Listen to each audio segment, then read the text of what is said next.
पहुंच ही रही हूँ। भैया प्लीज थोड़ा जल्दी चलिए।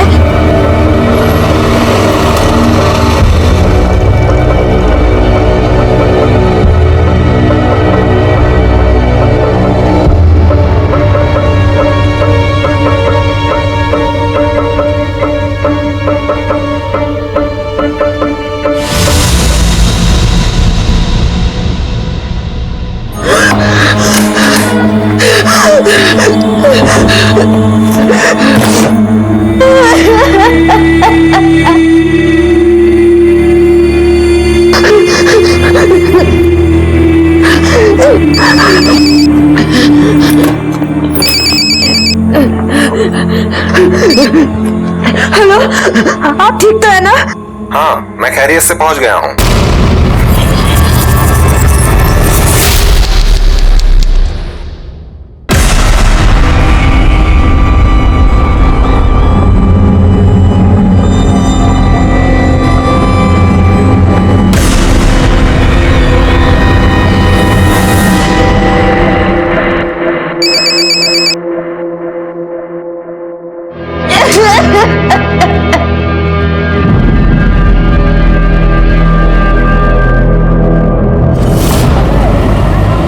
जी हाँ जी मैं आ गया, बस नीचे ही हूँ। हाँ सुनिए ना। हाँ बोलो। मैं भी चलती हूँ ना एयरपोर्ट। अरे हंस क्यों रहे हैं? मैं जानता हूँ तुम्हें एरोप्लेन देखना है, बट आई प्रॉमिस यू मैं नेक्स्ट टाइम तुम्हें और ट्विंकल को सीधा प्लेन में घुमाने लेके जाऊंगा। पक्का? पक्का। अपना ख्याल रखना और मेरी बेटी का भी। तुम भी अपना ख्याल रखना।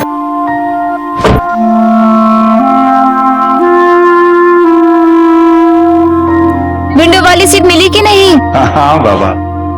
कितना टाइम है प्लेन छूटने को? अब बस अभी प्लेन बोर्ड करने जा रहा हूँ। सुनो मेरा फोन ऑफ हो जाएगा, मैं वहां पहुंच के फोन करता हूँ। ठीक है? ठीक है, बाय बाय। ट्विंकल, वो देखो पापा का प्लेन। हाँ, बाय बाय कर दो। बाय। चलो अब जल्दी से इसे फिनिश करो। बेटा इसे पकड़ो, खाओ। हाँ,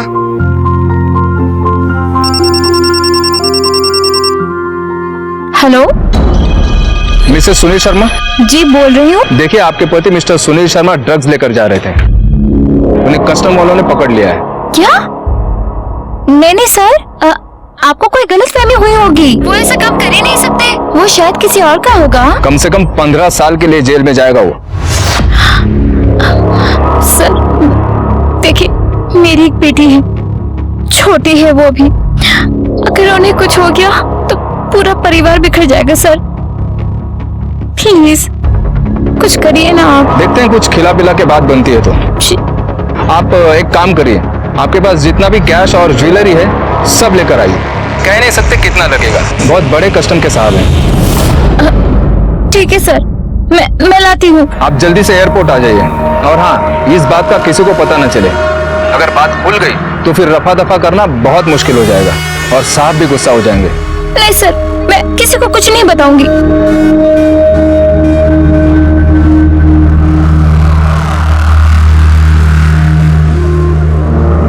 Number you have called is currently switched off.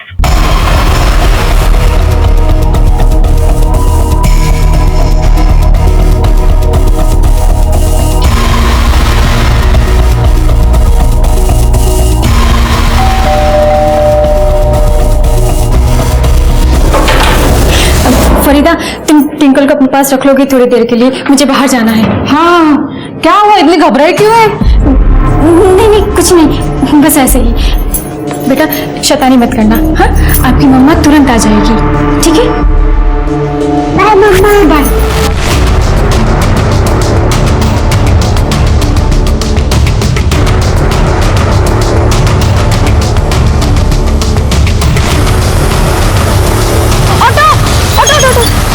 भैया एयरपोर्ट। एक मिनट भैया। हेलो मैडम, आपके पति ने कबूल कर लिया है कि ड्रग्स उसी का है और बाकी के ड्रग्स कहाँ रखे हैं उसका पता भी बता दिया है। देखिए अब केस बहुत बड़ा बन गया है, इसे वसई लेकर जा रहे हैं। आप वसई पुलिस स्टेशन तुरंत पहुंच जाइए। और हाँ, एक बार एफआईआर हो गया ना तो फिर कुछ नहीं हो पाएगा। आप प्लीज उनको रोक कर रखिए, मैं तुरंत पहुंच रही हूँ। मैं उन्हें ज्यादा देर तक नहीं रोक पाऊंगा। भैया रेलवे स्टेशन जल्दी चलो।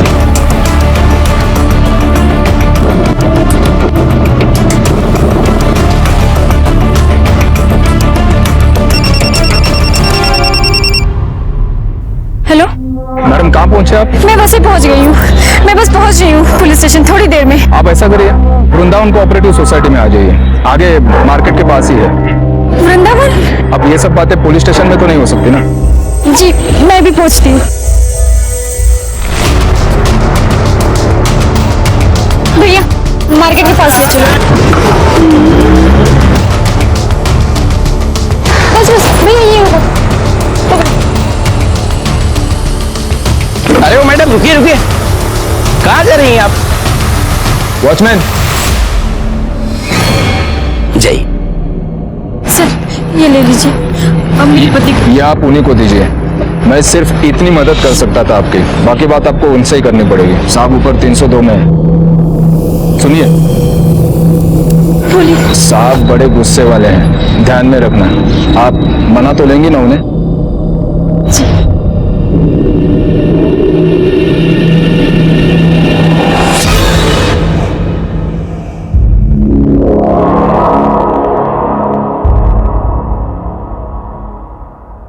कम इन। दरवाजा बंद करो।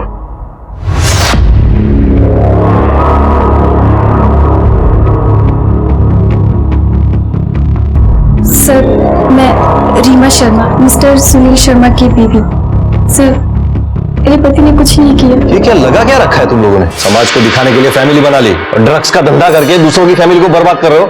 जवान बच्चों की रगों में जहर भर रहे हो तुम लोग। नहीं सर। चल घुटनों के बल बैठ। जी। घुटनों के बल बैठ। जूते साफ करो। जी। जूते। जीप से चलो चलो चलो।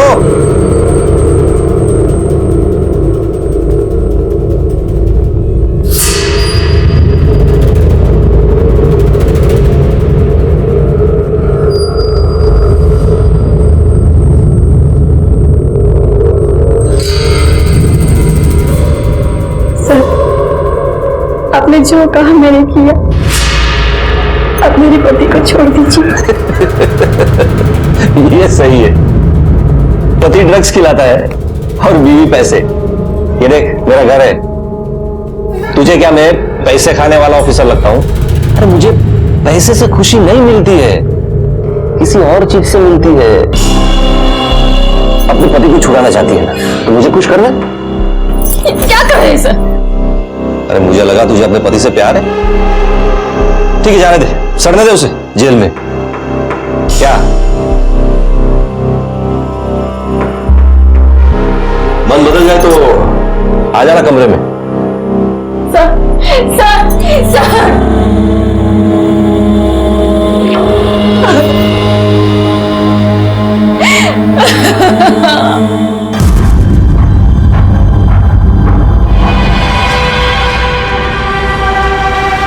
एक घंटे में आ जाएगा तेरा पति घर पे। अच्छी बीवी है तू। अरे इधर तक लेकर आइए तो रहने दे। और ये भी सोने की है क्या? और ये मंगलसूत्र और बाली, अच्छा वो भी निकाल दे। अरे वो भी निकाल दे।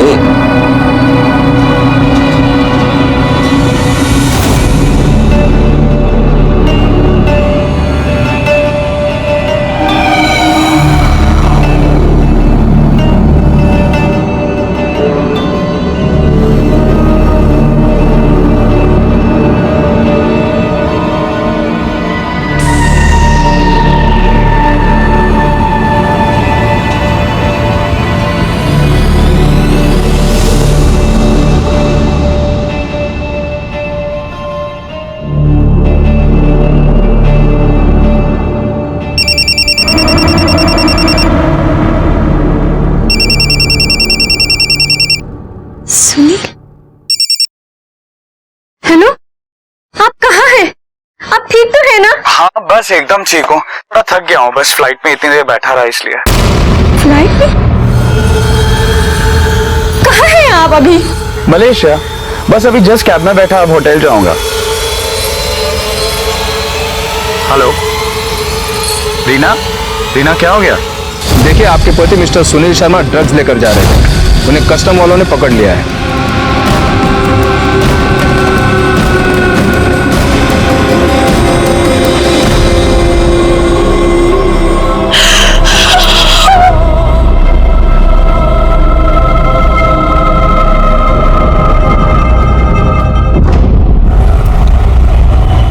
सर, हमें कंप्लेन लिखवानी है।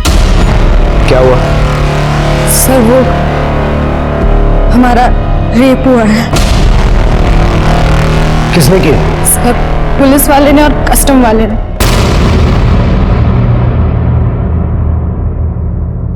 सर, ये कुछ गहने और कैश है सर। सर, ये ले लीजिए, प्लीज कुछ कर दीजिए। हम मानते हैं हमसे गलती हुई है, पर प्लीज सर उन्हें छोड़ दीजिए। ये सब भी ले लीजिए। कानून को बिकाऊ समझ रखा तुम लोगों ने। ये पैसे और गहने से काम नहीं होगा मेरे सामने।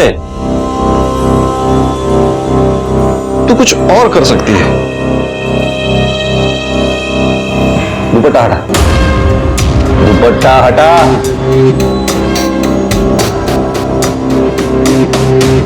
अरे हटा दुपट्टा। सर, 1 साल पहले हमारी शादी हुई है और हमारे हस्बैंड असलम का अक्सर बाहर आना जाना लगा रहता है। आपके साथ जो कुछ हुआ आपने अपने पति को बताया? नहीं सर। कब हुआ ये सब? Last week. और आप पुलिस के पास भी नहीं आई? सर, सच बताएं तो हम ये सब बताना ही नहीं चाहते थे, लेकिन फिर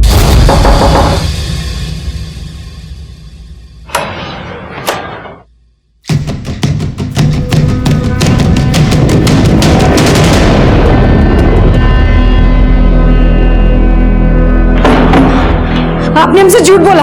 हमारे हस्बैंड तो बीजिंग में है। जानता हूं तेरे हस्बैंड वहां है, इसलिए तो मैं आया हूं तेरे पति की कमी दूरी। देखिए, आप जाइए यहाँ से, वरना क्या? मैं पुलिस को फोन करूंगी।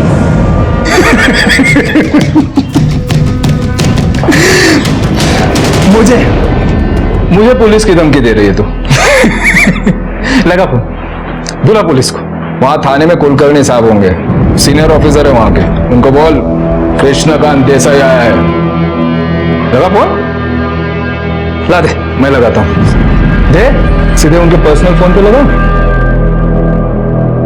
कहीं ऐसा ना हो वो भी आ जाए अपना हिस्सा मांगने। ला दे, दे।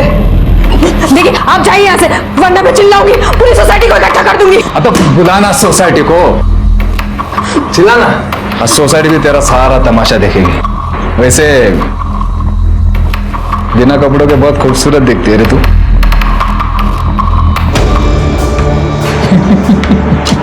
देखिए, आपने जो काम नहीं किया, प्लीज हमने। तो कब? मैं क्या हर जगह मुंह मारते घूमता हूं क्या? तुझे भी छोड़ देता रहे तो क्या करूं? मेरा दिल आ गया ना तेरे पे। 2 बार आ चुका है। वो हमें ब्लैकमेल कर रहा है। उसके पास हमारी वैसी फोटोज हैं। देखिए, अगर हमारे डिपार्टमेंट के किसी आदमी ने आपके साथ ऐसी हरकत की है तो हम शर्मिंदा हैं, लेकिन आप भरोसा रखिए, हम उसे गिरफ्तार करके रहेंगे।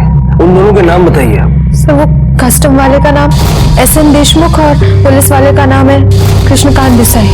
आपको उस ऑफिसर का डेजिग्नेशन याद है? आई मीन, जैसे उसके कंधे में कितने स्टार्स थे? सर, 2 स्टार थे। नंबर है आपके पास? जी। शालिनी, यस, पुलिस वाले का नंबर।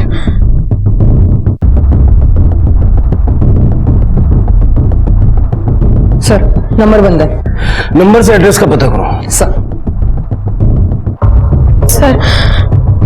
हमारे हस्बैंड कल वापस आने वाले हैं।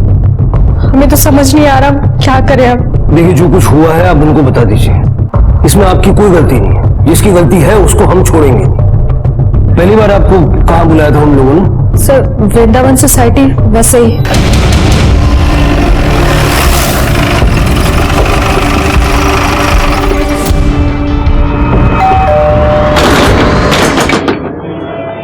सर दरवाजा तो लॉक है। साहब अभी 10 ही दिन हुए होंगे उनको यहाँ आए हुए, और हम तो इनको देखे थे, ये रोती हुई जा रही थी, तभी हमको लगा साहब कि कुछ कांड तो हुआ है। घर का मकान मालिक कहाँ है? साहब मकान मालिक तो बाहर देश में रहते हैं, संतोष भाई इस रूम को किराए पे देते हैं। संतोष भाई कौन है? एजेंट है साहब। कहाँ मिलेगा? सर अभी 10-12 दिन पहले ही उस कस्टम ऑफिसर ने 1 महीने के लिए घर भाड़े पे लिया था। पेपर्स कहाँ उसके? सर पेपर तो नहीं है, हमने उससे पेपर मांगे थे लेकिन उसने कहा कि बाद में दे दूंगा। एक्चुअली उसके तो एक पुलिस ऑफिसर भी था, तो हमने पेपर मांगने जरूरी भी नहीं समझा। कानून तुम्हारी सहूलियत के लिए नहीं बना है कि तुम जो जरूरी नहीं समझो वो काम मत करो। हट, आगे से ध्यान रखना। जी सर। पुलिस ऑफिसर और कस्टम ऑफिसर के पास कोई गाड़ी वाड़ी है क्या? बाइक है साहब। नंबर क्या है? नंबर तो ध्यान नहीं है। पटेल, ये सीसीटीवी और सोया की बिल्डिंग का सीसीटीवी दोनों फुटेज निकालो, जरा देखो ये दोनों कौन है। Okay sir. चलो बोलो 10 into 10 कितना होता है?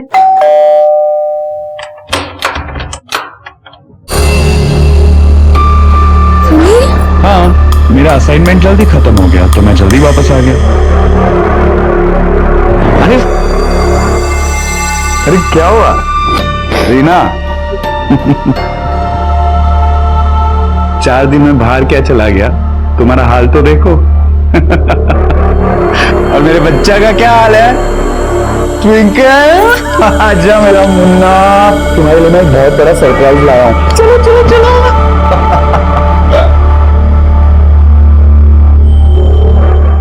देखिए, आपके पति मिस्टर सुनील शर्मा ड्रग्स लेकर जा रहे थे, उन्हें कस्टम वालों ने पकड़ लिया है। सर इन जैसे पुलिस ऑफिसर की वजह से पुलिस की छवि पब्लिक के नजर में खराब हो रही है। हम लोग इतनी मेहनत करते हैं, लोगों की सुरक्षा के लिए रात दिन खड़े रहते हैं, और ऐसे ऑफिसर्स की वजह से लोग पुलिस से डरते हैं, हमारे पास आने से कतराते हैं। इन दोनों ऑफिसर्स को किसी भी हाल में पकड़ना ही होगा। सर उस पुलिस ऑफिसर का नंबर कृष्णकांत देसाई के नाम पर नहीं, किसी गौतम गुलाटी के नाम पर रजिस्टर्ड है। हो सकता है ये उसका जानने वाला हो, पता करो जरा। इस गौतम गुलाटी के जरिए हम उस पुलिस ऑफिसर तक पहुंच सकते हैं, और उस पुलिस ऑफिसर के जरिए कस्टम ऑफिसर तक।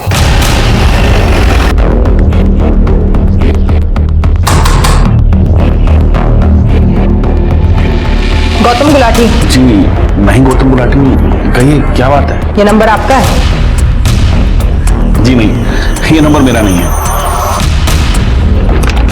फिर ये नंबर आपके एड्रेस पर कैसे आया? पता नहीं मैडम, आप तो जानती हैं कि आजकल हर जगह एड्रेस प्रूफ मांगते हैं। डॉक्यूमेंट्स तो किसी के पास भी हो सकते हैं, कह नहीं सकता।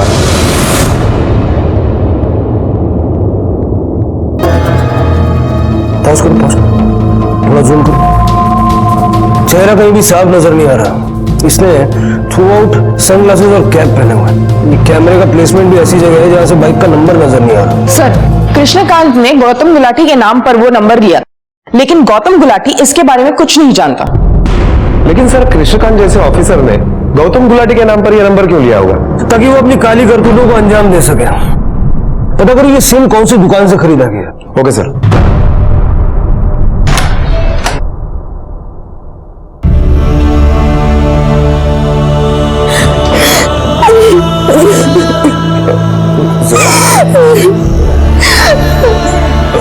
क्या हुआ?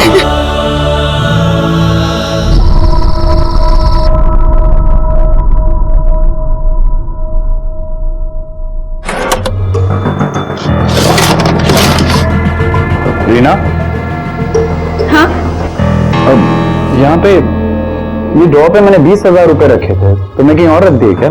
नहीं, पापा की तबीयत खराब थी ना तो उसमें दे दिए। क्या? भाई ने कहा वो लौटा देंगे, आप चिंता मत करिए। रीना, पापा की तबीयत खराब है और तुमने मुझे बताया तक नहीं? मैं अभी कॉल करता हूँ उनको। अरे नहीं नहीं, अभी अभी सो गए होंगे ना, और वैसे भी अब वो बिल्कुल ठीक है। आप भी सो जाइए आराम से। ठीक है बाबा, नहीं करता हूँ उनको डिस्टर्ब, ठीक है?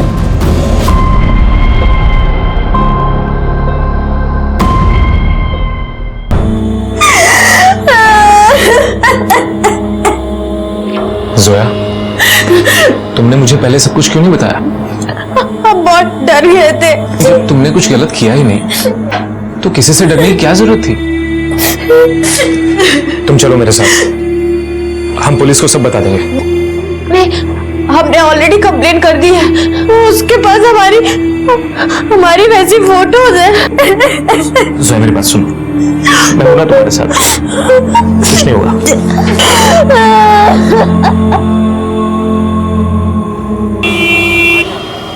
हाँ हाँ, अपना ख्याल रखना हो। मुलं गेली आहेत शाळेला। और हाँ, लंदन पहुंचते कॉल करना, ठीक है?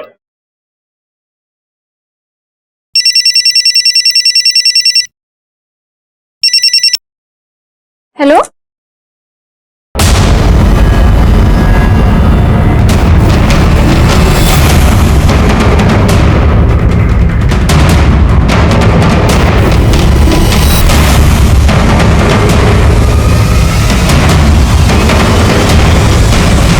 आपण ज्या ग्राहकाला कॉल करीत आहात ते सध्या उपलब्ध नाही।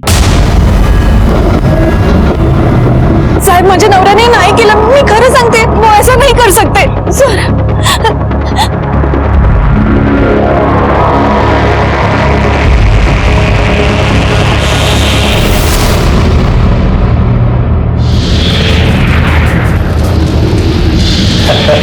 जब तक नई जगह नहीं मिलती इस टेरेस से ही काम चलाना पड़ेगा। लेकिन ये टेरेस का भी ना अपना एक मजा है। जा।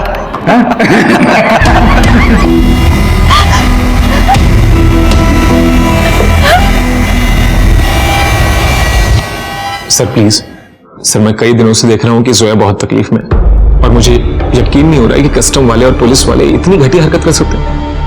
देखिए, मैं मानता हूं कि बात बहुत शर्मिंदगी की है। अच्छे बुरे लोग तो हर जगह होते हैं। आप भरोसा रखिए, ये जो कोई भी है उसे जल्द से जल्द हम लोग पकड़ लेंगे। सर, मैंने सिम कार्ड कंपनी से पता किया, वो सिम कार्ड मीरा रोड के किसी मोबाइल शॉप से खरीदा गया है। अरे सुनो। हाँ सर। इस नंबर का सिम तुम्हारे दुकान से बेचा गया था? एक मिनट। हाँ सर। जब बेचा तब पेपर्स लिए थे आपने? हाँ सर, पेपर तो लिए थे मगर उसके खुद के नहीं थे। इस पेपर पर तुमने ये सिम बेचा था ना? हाँ सर। गौतम गुलाटी के नाम पर तुमने ये सिम दूसरे को क्यों बेचा? मैंने उन्हें पेपर के लिए बोला था मगर उसने बोला कि मैंने लाया नहीं, तो फिलहाल इससे काम चला गया। तुम्हें पता ना कि ये गैर कानूनी है? साहब पता तो है मगर पुलिस वाले थे ना, मना कैसे कर सकता हूँ। क्यों? पुलिस वालों के लिए कुछ अलग कानून बन रहा है क्या? माफ कीजिए साहब।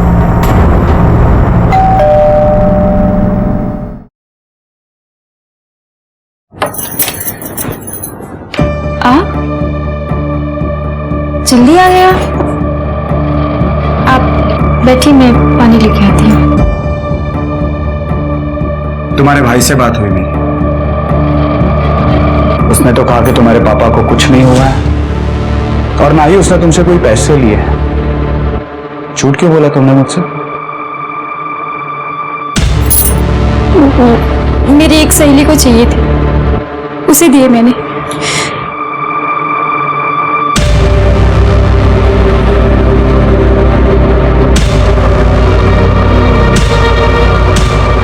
कहाँ है तुम्हारे कंगन? और आजकल तुम मंगलसूत्र भी नहीं पहनती हो। ये भी सोने की है क्या? और ये मंगलसूत्र और बाली वो भी निकाल दे। कहाँ सारे गहने? अंदर।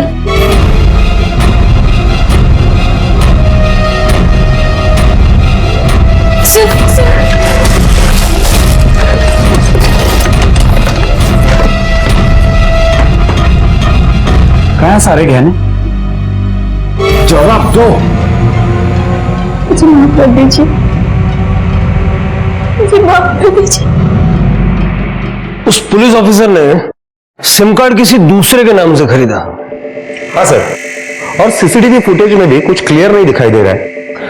पर ये लोग जो कोई भी थे, ये असलम के ट्रैवल प्लान से वाकिफ थे और शायद इनकी एयरपोर्ट ड्यूटी होगी। मैं नहीं चाहता था कि इस मामले का ज्यादा लोगों को पता चले, मीडिया में न्यूज वगैरह है, लेकिन अब कोई दूसरा रास्ता नजर नहीं आ रहा। एयरपोर्ट अथॉरिटी से हमें बात करनी होगी, पता करो वो ऑफिसर कौन है। Okay sir.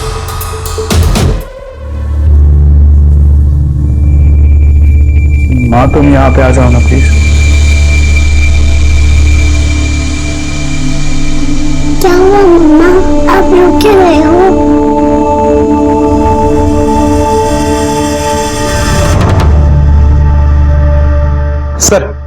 पता चला है कि उस दिन एयरपोर्ट पर किसी कृष्णकांत देसाई नाम के पुलिस ऑफिसर की ड्यूटी तो नहीं थी। हाँ, लेकिन एसएन देशमुख नाम के कस्टम ऑफिसर की ड्यूटी थी। चलो, कस्टम ऑफिसर मिल गया है तो उसका साथी भी मिल ही जाएगा। बुलाओ उसको, और जोया और असलम को भी बुलाओ।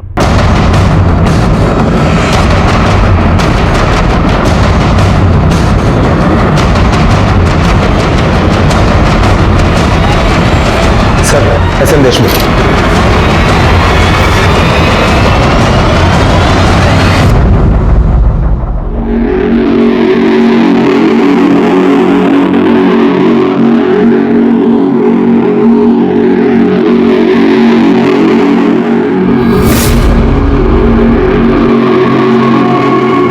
यही हूँ? नहीं सर, ये वो नहीं है। अरे श्योर ये नहीं है? सर, इन्होंने कहा था कि उसने कैप और गॉगल पहने थे, शायद इसलिए ये इन्हें पहचान नहीं रही है। देशमुख साहब, कैन यू प्लीज?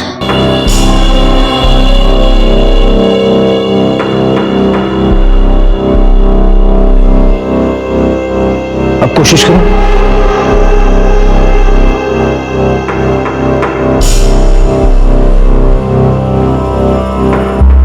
नहीं सर, ये नहीं है। देशमुख साहेब, सॉरी फॉर द ट्रबल आणि सहकार्य केल्याबद्दल धन्यवाद। इट्स ओके, आप तो अपनी ड्यूटी कर रहे थे। No problem.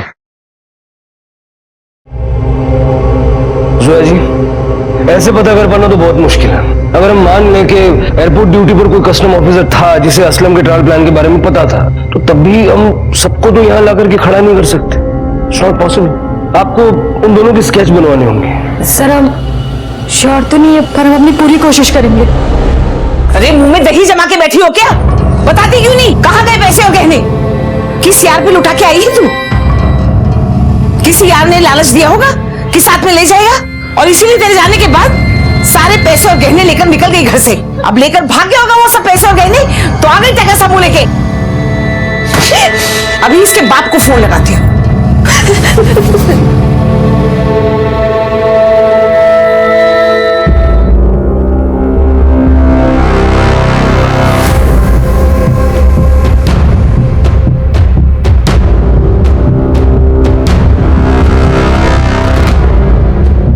बन गया स्केच?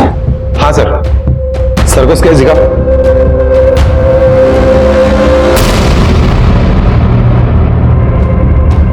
ऐसे ही दिखते थे दोनों?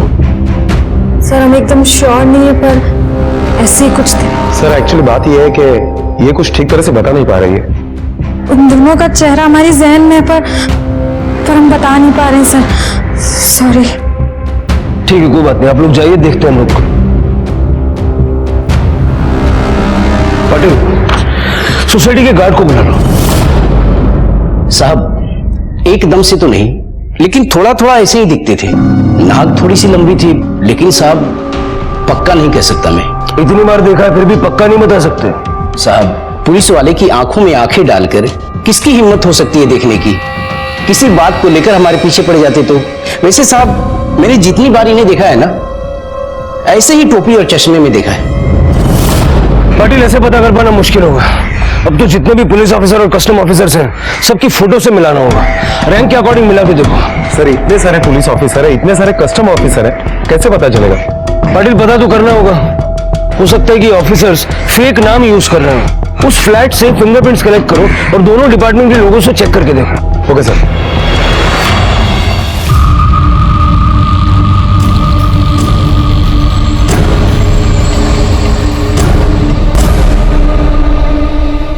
देख लेना, मैं जानता हूं कि तू गलत नहीं कर सकती। बताना बात क्या है? क्या किया तूने उन पैसों का?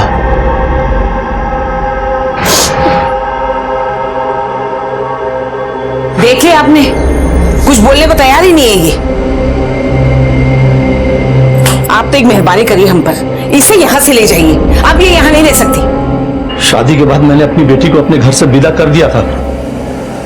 अब आप देख लीजिए, अगर आपको इसको घर से निकालना है निकाल दीजिए, लेकिन मैं इसे अपने घर नहीं ले जाऊंगा। अपने घर ले जाकर के मुझे अपने मुंह पे कालिक नहीं पुतवानी है। मैं ये समझ लूंगा कि मेरी बेटी मर गई। चलो राकेश।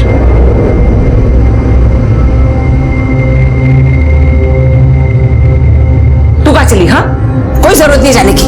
चल चल अंदर।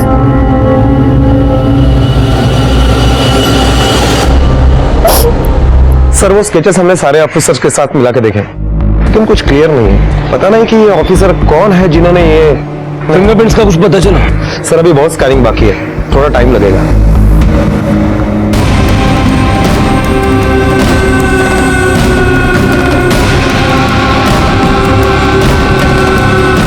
कुछ दिनों से बहुत परेशान थी सर, तो आज सुबह बिल्डिंग से कूद गई।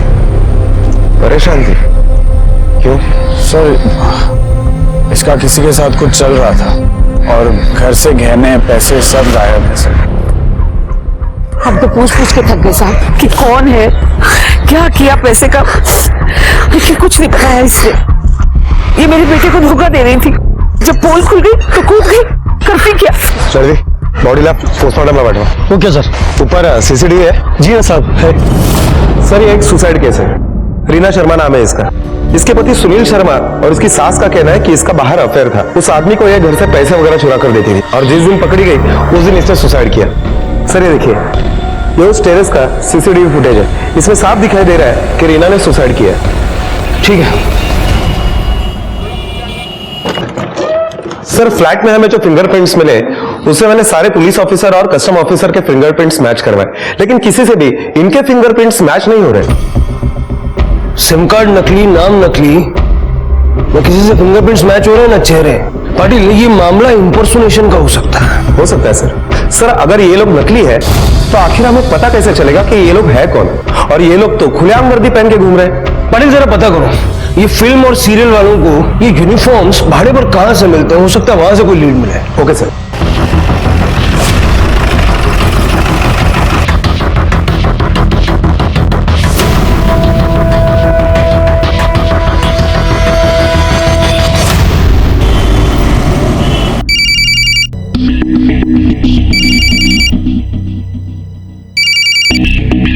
Hello,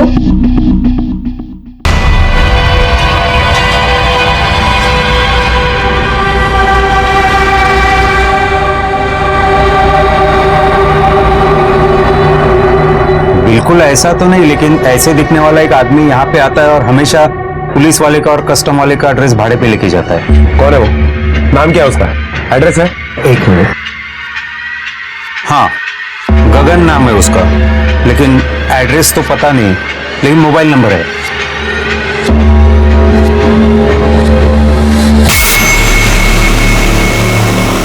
The customer you are calling is unavailable. Sir आपका अंदाजा बिल्कुल सही निकला, वो एक नकली पुलिस वाला ही है। गगन नाम है उसका। फेम ड्रेस वाले से हमेशा पुलिस ऑफिसर और कस्टम ऑफिसर का यूनिफॉर्म भाड़े से लेता है।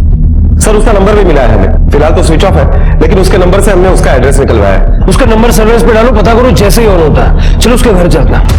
इतनी तहकीकात के बाद अब पुलिस को शक हो चला था कि ये दोनों अफसर नकली हैं और पुलिस ने दोनों को ढूंढने के लिए कोई कसर नहीं छोड़ी थी। तोड़ दो।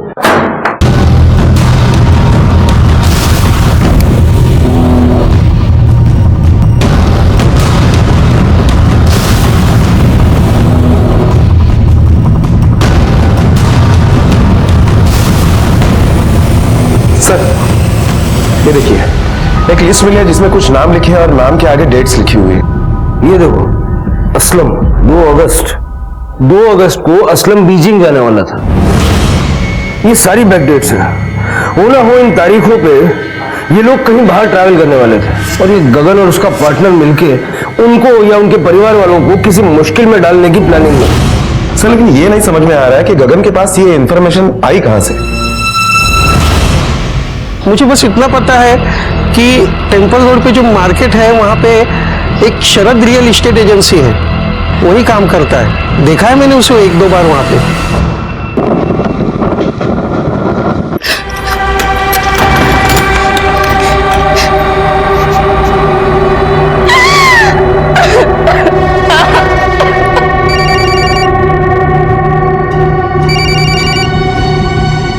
हेलो अमन, कैसे हो तुम?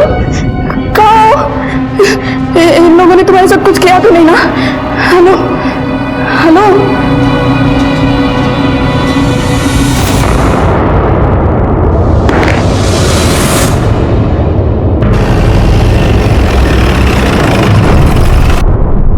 गगन यही काम करता है? पियून है वो यहाँ, लेकिन अभी नहीं है। बात क्या है सर? इन लोगों को जानते हो? नहीं सर, इनमें से हम किसी को नहीं जानते। गगन के गांव का एड्रेस 2 साल से काम कर रहा है, डॉक्यूमेंट कहाँ ढूंढेंगे सर? कल को अगर वो तुम्हें चाकू मारकर निकल गया ना तो हम लोग भी यही कहेंगे कि कहाँ ढूंढेंगे उसे। पाटिल डॉक्यूमेंट ढूंढो और जैसे वो मिले पुलिस को फोन करो। जी सर। पाटिल गगन के नंबर से पता करो किस किस के टच में था। Okay sir. गगन को कैसे मालूम कि जोया कौन है और उसका हस्बैंड देश से बाहर जाने वाला है, और जो लिस्ट में बाकी के नाम थे उनका असलम से क्या कनेक्शन? सर मेरे साथ रेप करने की कोशिश की एक कस्टम ऑफिसर और एक पुलिस ऑफिसर ने। आपके पति कहीं बाहर गए क्या? जी, अबू धाबी। आपको एयरपोर्ट से फोन आया होगा कि आपके पति एयरपोर्ट पे ड्रग्स के साथ पकड़े गए हैं। आपके पति को ड्रग्स के साथ पकड़ा है। आप पैसे लेके जाएं और मामले को रफा दफा करें। आपके पास जितना भी कैश और ज्वेलरी है सब लेकर आइए। फिर आपको एयरपोर्ट बुलाया होगा, फिर एयरपोर्ट से कहीं और उस जगह पर आपके साथ जबरदस्ती करने की कोशिश की गई। सर आपको ये सब कैसे पता? क्योंकि आप अकेली नहीं हैं, इस तरह के केसेस की हम पहले भी छानबीन कर रहे हैं। आप इन दोनों को पहचानती हैं? सर पूरी तरीके से नहीं कह सकती, लेकिन स्केच मिलते तो हैं। सर मेरे पति ऐसा कुछ नहीं कर सकते सर, और इन दोनों के हाव भाव से मुझे लगा ही था कि कुछ गड़बड़ है। आप पैसे लीजिए और मामले को यही रफा दफा कर दीजिए। मामले को तो अब तू ही रफा दफा कर सकती है। सर पति चाहिए ना? सर क्या कर रहे हैं? सर कि कुछ लोग वहाँ पे आ गए और मैं भाग गई। आप काफी बहादुर हैं, ये वहां से बच के निकल के आ गई। ये दोनों ऑफिसर्स नकली हैं और भोली वाली औरतों को फंसाने का काम कर रहे हैं। एक लिस्ट में आपको देता हूं, जरा बताइए इनमें से किसी को आप पहचानती हैं क्या? सर ये अमन शाह मेरे पति। सर एक्चुअली इनका जाने का प्लान भी अचानक से बन गया था, इसलिए वो स्वस्तिक ट्रैवल एजेंसी है ना, वहां से मैंने टिकट निकलवाई थी। स्वस्तिक?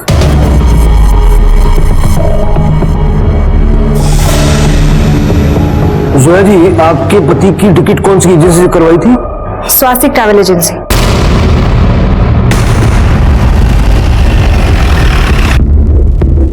आपने गगन बोला तो देखकर लगता है कि थोड़ा थोड़ा गगन जैसा लग रहा है। मेरे पियून का दोस्त है।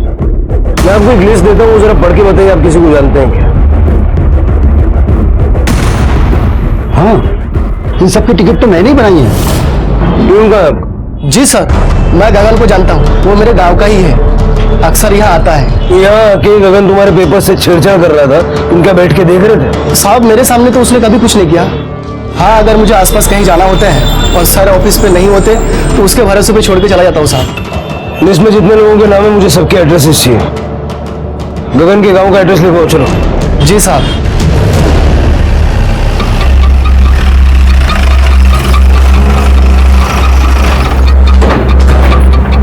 मिसेस मात्रे, कभी किसी पुलिस ऑफिसर ने या कस्टम ऑफिसर ने आपके साथ कोई गलत हरकत की? देखिए मैं आपके आगे हाथ जोड़ती हूँ, प्लीज आप यहाँ से जाइए और फिर वापस मत आना।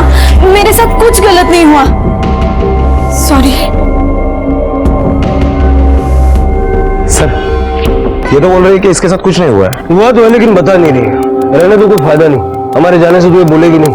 अगर बोलना होता तो कब की कंप्लेंट लिखवाने आ गई होती।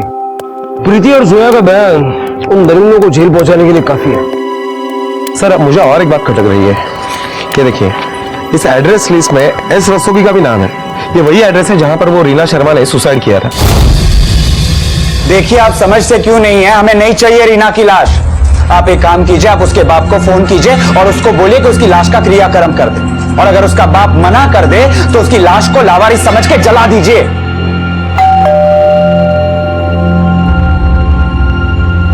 हम रीना के बारे में बात करना चाहते हैं। जो इंसान है ही नहीं उसके बारे में बात करके क्या फायदा। उसने वो सारे पैसे उसके यार पे उड़ाए थे। वो कौन है वो हमें बता दीजिए, हमारे लिए इतना ही काफी है। उसने वो पैसे अपने किसी यार वार पे नहीं, आपको बचाने के लिए खर्च किए थे। क्या? जिस दिन आप मलेशिया गए। देखिए आपके पति मिस्टर सुनील शर्मा ड्रग्स लेकर जा रहे थे, उन्हें कस्टम वालों ने पकड़ लिया है। उस दिन रीना ने जो कुछ भी किया वो आपकी और आपके खानदान की इज्जत बचाने के लिए किया, लेकिन वो बेचारी खुद को नहीं बचा सकी।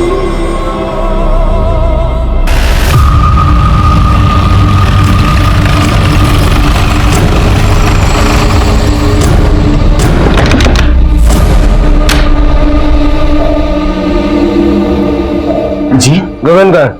साहब गगन तो नहीं है। हाँ, अरे साहब पर हुआ क्या?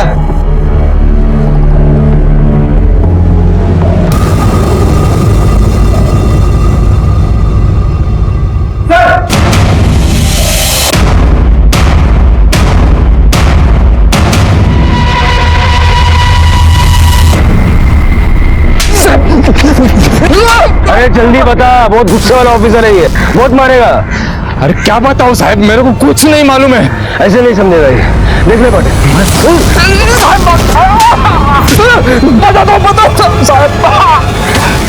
साहब उसका नाम विमल शिंदे है, पोस्ट ऑफिस में काम करता है। वहाँ वो कस्टम का सामान आता है ना सर, उसी से उसको आइडिया है। मुझे बोला तो मैंने भी पैसे और औरत के लालच में हाँ बोल दिया था सर। कहाँ मिलेगा ये? नासिक में।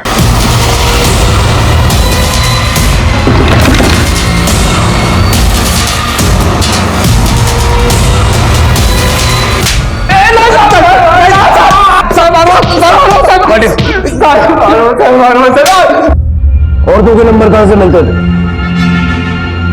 वो ट्रैवल एजेंसी से साहब, ज्यादातर लोग अल्टरनेट नंबर देते हैं ना, तो सब उनके पत्नी के होते थे। जो औरत समझ में आती थी उस पर हम दोनों नजर रखते थे। और तुमने क्यों किया? और क्या करता साहब, एक दिन काम से जल्दी घर पर आया, देखा तो मेरी बीवी किसी और मर्द के साथ बिस्तर पे खून खोल गया साहब। बीवी को बहुत मारा, लेकिन वो मुझे नामर्द बोल के उसके यार के साथ भाग गई। मेरी बीवी किसी और मर्द के साथ सोई ना, तो मैं भी किसी और की बीवी के साथ सोया। सब चलता है आजकल, इसकी बीवी उसके साथ, उसकी बीवी उसके साथ। तो मैंने भी अपने शरीर की भूख मिटाने के लिए उन मासूम औरतों की जिंदगी के साथ खिलवाड़ किया। हा? उनकी शादीशुदा जिंदगी में क्या असर हुआ जानते हो? बहुत मर्दानगी दिखाने का शौक है ना, इनकी सारी मर्दानगी यही निकालो। विमल और गगन को बलात्कार, जालसाजी और नकली अफसर बनने के आरोप में सजा हुई। मुसीबत पड़ने पर होशो हवास खो देना आम है, और इसी का फायदा गगन और विमल जैसे अपराधी उठाते हैं। और अगर आपके साथ या आपके हाथ से कुछ गलत हुआ भी है तो सीधा पुलिस के पास जाएं। ये याद रखना जरूरी है कि पुलिस और न्याय व्यवस्था हमारी सहूलियत और रक्षा के लिए बने हैं। देखते हैं हमारे आज के एपिसोड की दूसरी कहानी।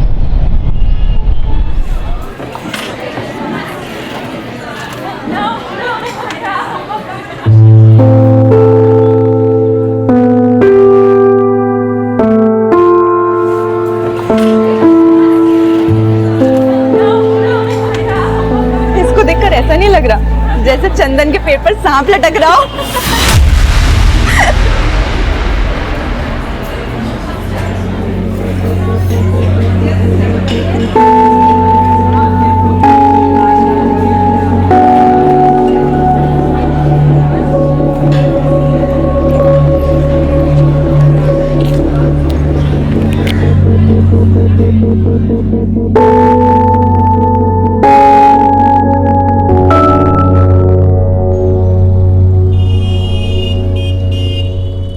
फोक्सो कट कर दो अंकल। फोक्सो क्या?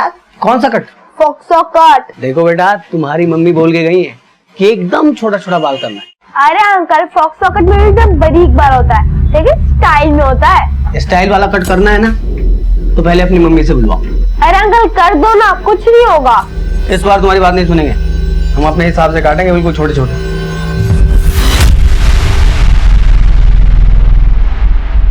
इसको देखकर ऐसा नहीं लग रहा जैसे चंदन के पेट पर सांप लटक रहा हो?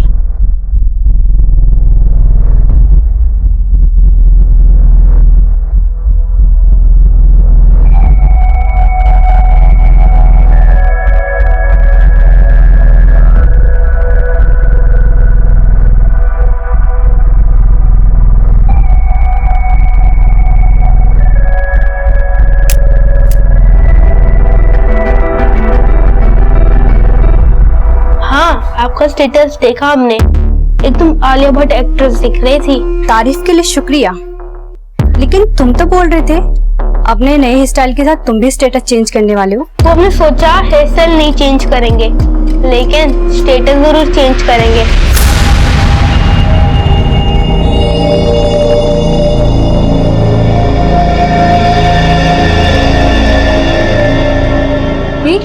ये देख, चंदन के पेड़ से सांप फिसल कर गिर गया। आरती की चोटी गायब। ये तो मिरेकल हो गया। लेकिन ये मिरेकल हुआ कैसे? और वैसे है कहाँ आरती? आज कॉलेज नहीं आई?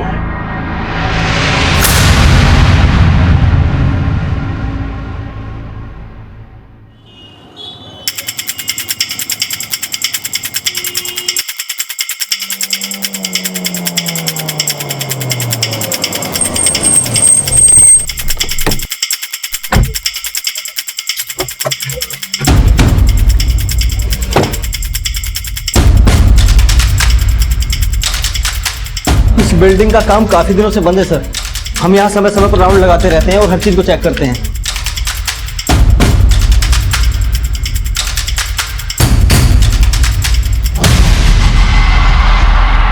लड़की जिंदा, एम्बुलेंस बुलाओ।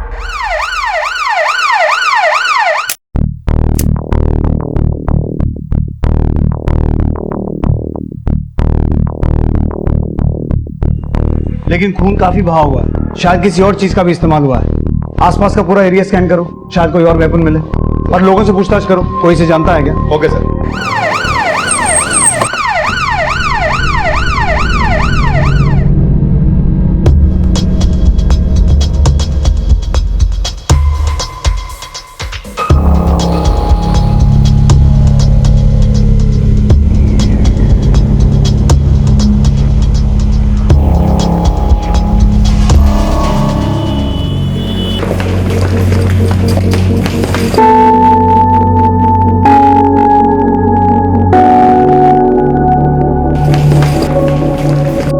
हम आपसे कुछ भी नहीं छुपा रहे हैं सर। सच में इस लड़की को यहाँ पर कोई नहीं जानता और ना ही हमने इस लड़की को यहाँ पर लाते हुए किसी को देखा है सर। ठीक है त्यागी, इन सब का नाम, एड्रेस, फोन नंबर नोट करो। सर उस पत्थर के अलावा यहाँ ऐसा कुछ भी नहीं मिला जो सस्पिशियस हो, और उस लड़की के पास भी ऐसा कुछ नहीं मिला जिससे उसकी आइडेंटिफिकेशन हो सके। यहाँ पूरी बिल्डिंग में सीसीटीवी कहीं नहीं है। सर ये पूरा इंडस्ट्रियल एरिया है, यहाँ पर गार्ड के अलावा आसपास में सिर्फ लेबर क्लास के लोग रहते हैं। मैंने कई लोगों से पूछताछ की, लेकिन उनमें से कोई भी इस लड़की के बारे में नहीं जानता। लेकिन ये लड़की देखने में लेबर क्लास की नहीं लग रही है। सर हो सकता है ये लड़की इस एरिया की हो ही ना, और ये एरिया काफी सुनसान भी है सर। अंधेरा होने के बाद ज्यादा लोग आते जाते भी नहीं है यहाँ पर। हो सकता है इसी बात का फायदा उठाकर कोई पर्पसली से यहाँ लेके आया हो। इस लड़की के कपड़े काफी फटे हुए थे, मुझे लगता है इसके साथ रेप किया गया होगा और फिर इसे जान से मारने की कोशिश की गई होगी। किलर को लगा होगा कि लड़की मर चुकी है, लेकिन लड़की जिंदा थी। And now I really hope कि डॉक्टर्स इसकी जान बचाने में कामयाब हो जाएं। आरती अब भी जिंदगी और मौत से लड़ रही थी, पर पुलिस उसके नाम और पहचान से अनजान थी और काफी कोशिशों के बावजूद पुलिस आरती से जुड़ी कोई जानकारी नहीं जुटा पाई थी। वहीं उसका इलाज कर रहे डॉक्टर्स ने उसे बचा तो लिया था, लेकिन उसे इतनी बेरहमी से मारने की कोशिश की गई थी कि आरती कोमा में जा चुकी थी।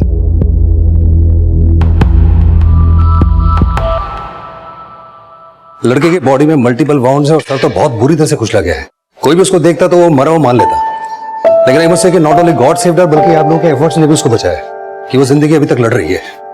But I will appreciate you as well doctor. मुझे ये बताइए कि बाकी चोटों के अलावा रेप का कोई साइन है?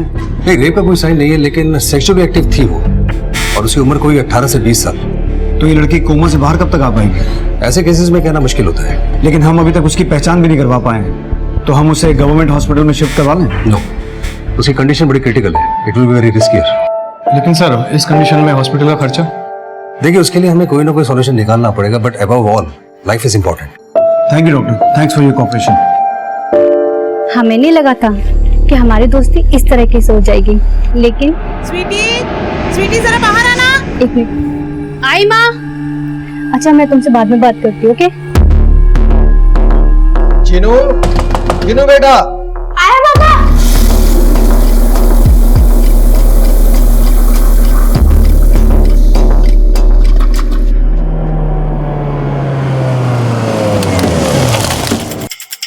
सर हमने उस कंस्ट्रक्शन साइट के आसपास के एरियाज में भी पूछताछ की, लेकिन वहां पर भी उस लड़की के बारे में कोई कुछ नहीं जानता। लेकिन सर हमने उस लड़की का फोटो दिल्ली के सभी पुलिस स्टेशंस में सर्कुलेट करवा दिया है। अगर उस लड़की की मिसिंग कंप्लेंट दर्ज हुई होगी तो उसकी पहचान पता चल सकती है। लेकिन पता हमें उस आदमी का भी लगाना है जिसने उस लड़की को उस हालत में पहुंचाया। डॉक्टर्स का कहना है कि उसके साथ रेप नहीं हुआ, लेकिन हो सकता है कि उसके साथ रेप करने की कोशिश की गई और जब उसने रेजिस्ट किया तो उसका मर्डर करने की कोशिश की गई। उस एरिया के सभी हिस्ट्री शीटर्स और उठाई गिरों को राउंड अप करो और उस लड़की की करंट फोटो सोशल मीडिया और अखबारों में सर्कुलेट करवाओ। Okay sir.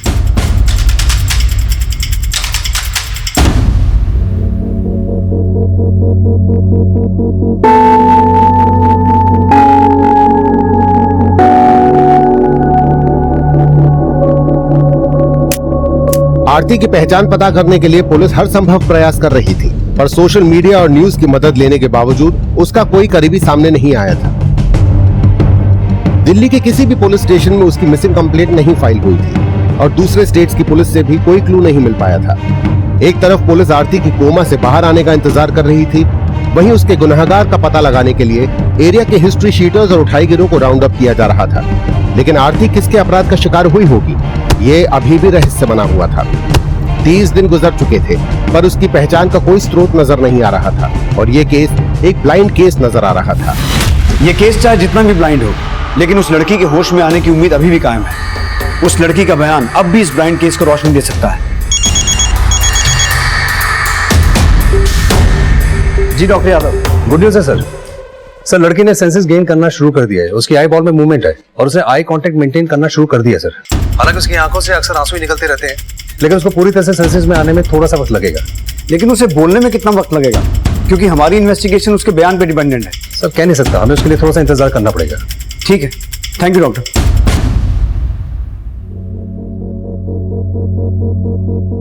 आरती की खामोशी में दर्द का अंबार था और अपनी पीड़ा को वो शब्द भी नहीं दे पाती थी। लेकिन डॉक्टर्स की एक लंबी कोशिश के बाद पुलिस अब उसका बयान लेने की कोशिश कर रही थी। पर क्या उसका कहा, उसकी पहचान और उसके अपराधी तक पहुंचने में उसका बयान मदद कर पाएगा? बताइए, क्या नाम है आपका?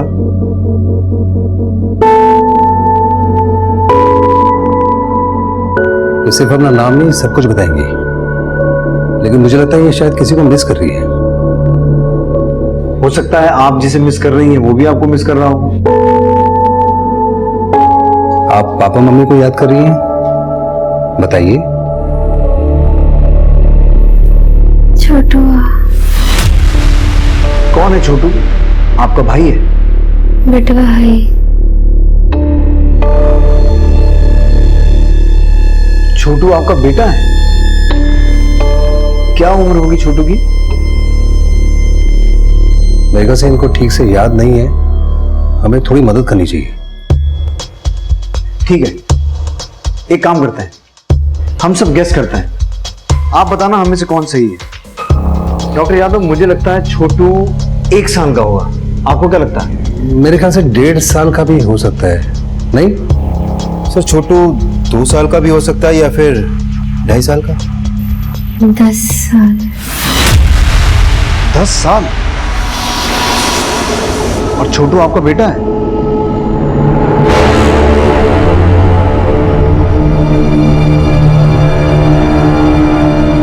छोटू के पापा कहाँ रहते हैं, आपके पति?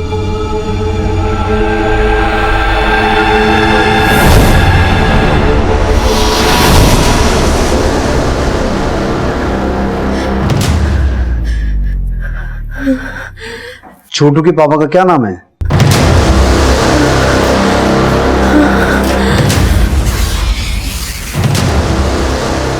अब आप लोग प्लीज बाहर जाइए, प्लीज।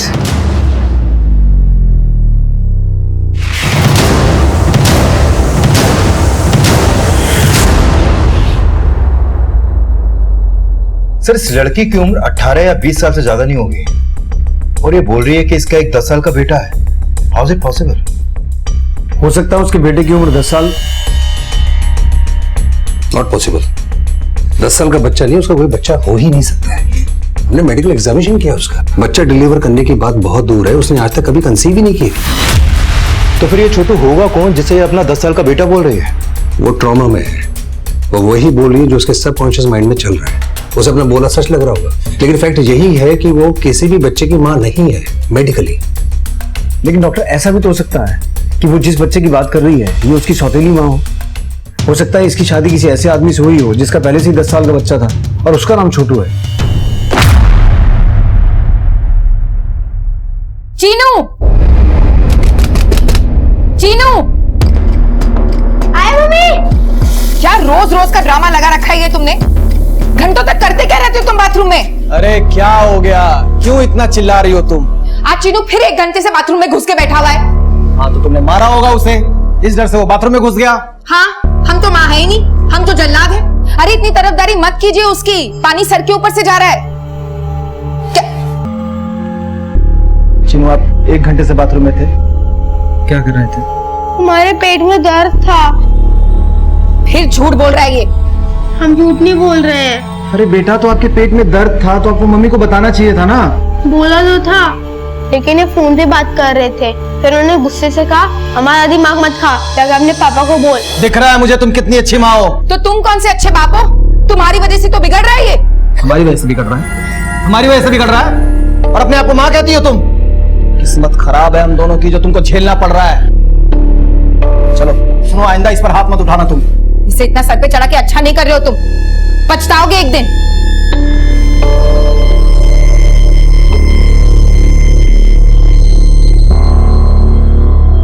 सर अगर वो लड़की 10 साल के छोटू की सौतेली माँ है तो कहीं ऐसा तो नहीं कि वो अपने पति के धोखे का शिकार हुई हो? शायद इसलिए उसका पति उसकी पहचान के लिए सामने नहीं आया। मिश्रा, होने को तो कुछ भी हो सकता है उसके पति ने उस लड़की के साथ साथ उसके घर वालों को भी धोखे में रखा हो, या फिर उस लड़की का कोई करीबी हो ही ना। चांसेस इस बात के भी है कि उस रात उस लड़की के साथ साथ उसके किसी करीबी को भी मारने की कोशिश की गई। कहीं ऐसा तो नहीं कि वो लड़का छोटू उस रात इसके साथ ही था और इस लड़की को घायल करके छोटू को अगवा कर लिया गया। ये लड़की हमें 2 अगस्त को मिली थी। मिश्रा, पता करो 2 अगस्त के आसपास किसी 10 साल के बच्चे की लाश मिली है या कहीं कोई मिसिंग बच्चा बरामद हुआ हो जिसकी उम्र 10 साल के आसपास की हो। इससे हमें छोटू की कोई लीड मिल सकती है। सर हालांकि उस लड़की ने ज्यादा कुछ बोला नहीं, लेकिन जो कुछ भी बोला उसके बोलने के लहजे को नोटिस किया सर आपने? मतलब 1 मिनट सर, ये सुनिए। छोटू। कौन है छोटू? आपका भाई है? बेटा भाई। सर उसने छोटू को छुटुआ और हे को हाई प्रोनाउंस किया। सर ऐसी बोली यूपी में बोली जाती है, क्योंकि मेरा एक दोस्त है यूपी का, कन्नौज का, उसका बोलने का लहजा भी सेम ऐसा ही है। सर हो सकता है कि ये लड़की कन्नौज के किसी एरिया की हो।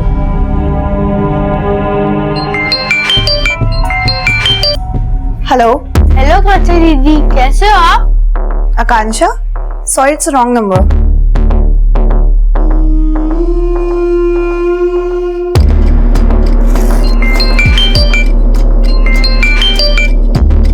हेलो। हेलो कांचा दीदी, आपने फोन क्यों काट दिया? यहाँ कोई आकांक्षा नहीं रहती, आपने गलत नंबर डायल किया है। हमने तो 87676044 पे फोन लगाया है। हाँ ये नंबर हमारा है, यहाँ कोई आकांक्षा नहीं रहती है। आपका नाम क्या है दीदी? बताइए, क्या है आपका नाम? पारुल। देखो बेटा, यहाँ कोई आकांक्षा दीदी नहीं रहती है। लेकिन आपकी आवाज तो बिल्कुल आकांक्षा दीदी जैसी है। बट हम आकांक्षा नहीं है। तो क्या हुआ? लेकिन आप दीदी तो हो, क्या आप हमारी दीदी बनोगी?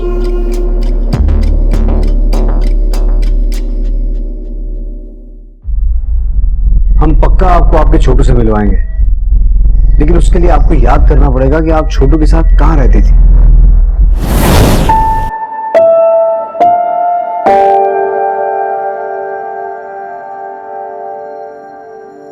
आपका घर तो कन्नौज में है ना? कन्नौज। कन्नौज में कहाँ रहती थी आप? कन्नौज। कन्नौज। कन्नौज।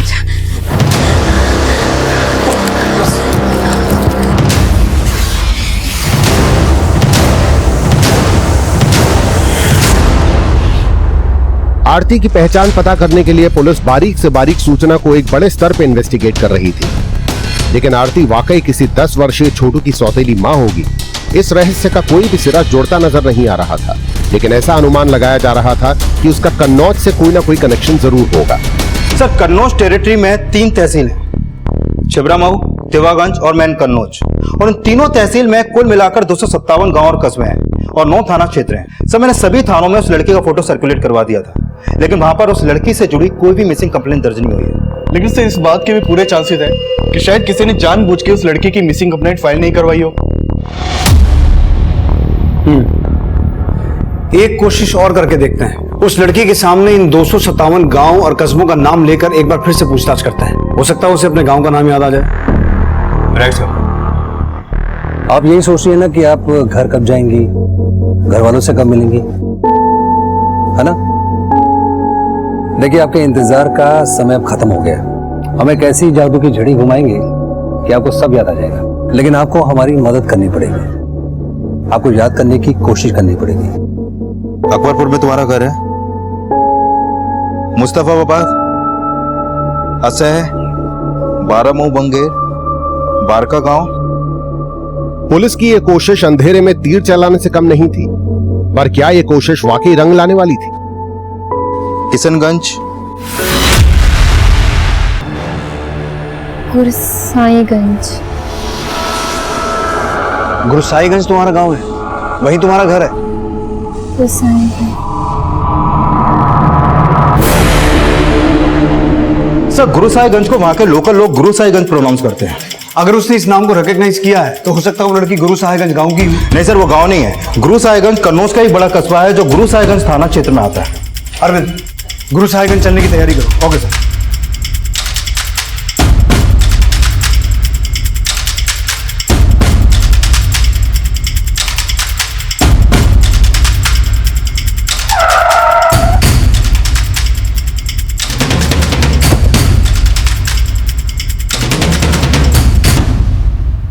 सर, आपका फोन आने के बाद से ही हमने सब कुछ अच्छे से चेक किया है। सर, इस लड़की की ना तो कोई मिसिंग कंप्लेंट दर्ज हुई है और ना ही इसके बारे में कोई और इन्फॉर्मेशन मिली है। लेकिन पांडे जी, अब जरा कोशिश लग के करनी पड़ेगी, क्योंकि हमें पक्का यकीन है कि ये लड़की यहाँ गुरुसाईगंज की रहने वाली है। अगर इसकी कंडीशन थोड़ी अच्छी होती तो हम इसको अपने साथ ले आते और इसका घर ढूंढने की कोशिश करते।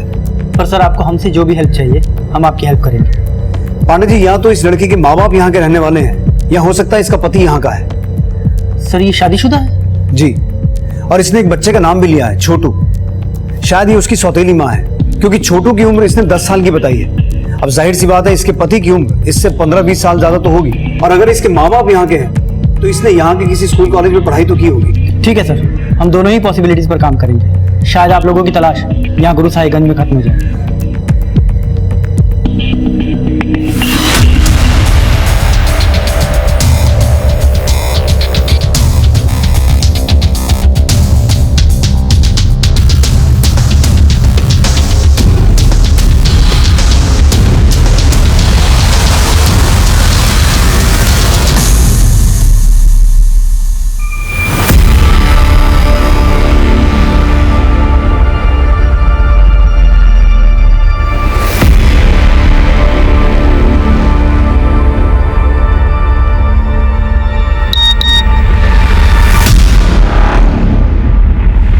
आरती सिंह। Good job Pandey ji. तो आखिर आपने पता लगा ही लिया कि उस लड़की का नाम आरती सिंह है। आरती? आरती नाम है आपका? ओम प्रकाश सिंह और ज्योति सिंह की बेटी आरती गुरसाईगंज गंधर्व महाविद्यालय की बीए की सेकेंड ईयर स्टूडेंट।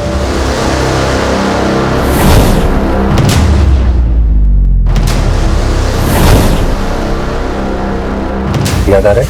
आरती? आरती बेटा, उठ, कॉलेज नहीं जाना क्या? क्या है माँ, 10 मिनट और सोने दो ना। उठ जा आरती, पापा पार्क से आने वाले हैं। आके देखा ना तो अब तक सो रही है, तो पूरा घर सर पर उठा लेंगे।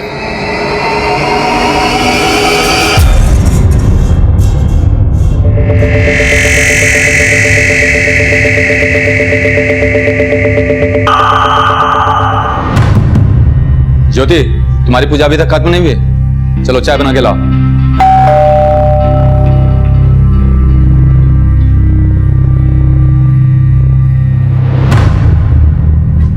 हाँ, आरती हमारी ही बेटी है, लेकिन अब वो हमारे साथ नहीं रहती। क्यों?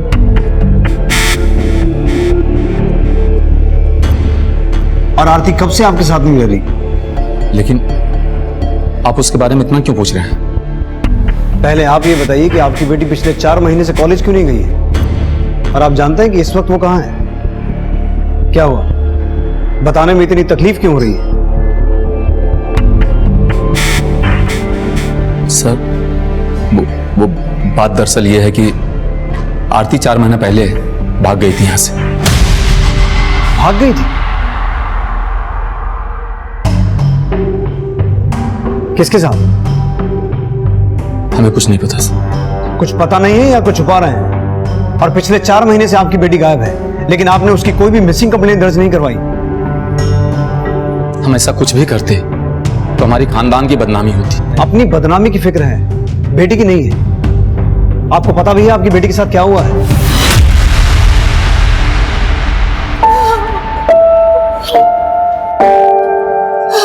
बेटा, हमसे गलती हो गई, हमें माफ कर दो।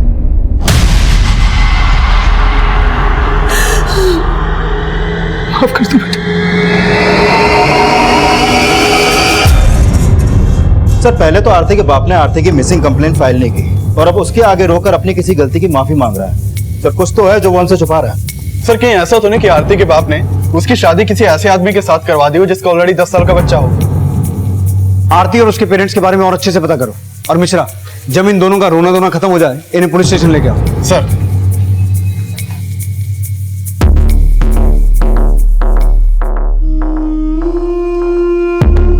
अरे हमारे पति तो रोज कहते हैं कि हमसे शादी करके पछता रहे हैं।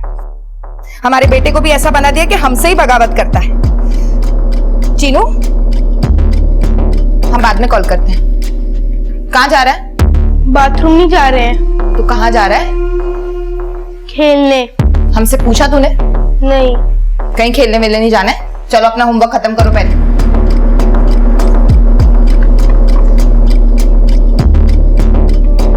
किसको फोन लगा रहा है? हेलो पापा, मम्मी ने हमें फिर से मारा। सर, आप बेकार में शक कर रहे हैं। हम तो सिर्फ अपनी इज्जत की खातिर आरती के भागने के बाद रिपोर्ट नहीं करा है। लेकिन सर, अब हमें अपनी गलती का आभास हो रहा है। कहीं आपकी गलती ये तो नहीं थी कि आपने अपनी बेटी की शादी ऐसे आदमी से करवाई जो ऑलरेडी शादीशुदा था? ये आप क्या कह रहे हैं सर? हमने ऐसा कुछ भी नहीं किया था। तो फिर आरती ये क्यों बोल रही है कि उसका 10 साल का बेटा है? क्या? अब ज्यादा ड्रामा मत करो, नहीं तो मैं अपने तरीके से सच बुलवाऊंगा। सर, हमें इसके बारे में कुछ भी नहीं पता। वो भागने के बाद कहाँ गई ये भी हम नहीं जानते। करीब 4 महीने पहले हम सुबह आरती को जगाने के लिए उसके कमरे में गए। आरती,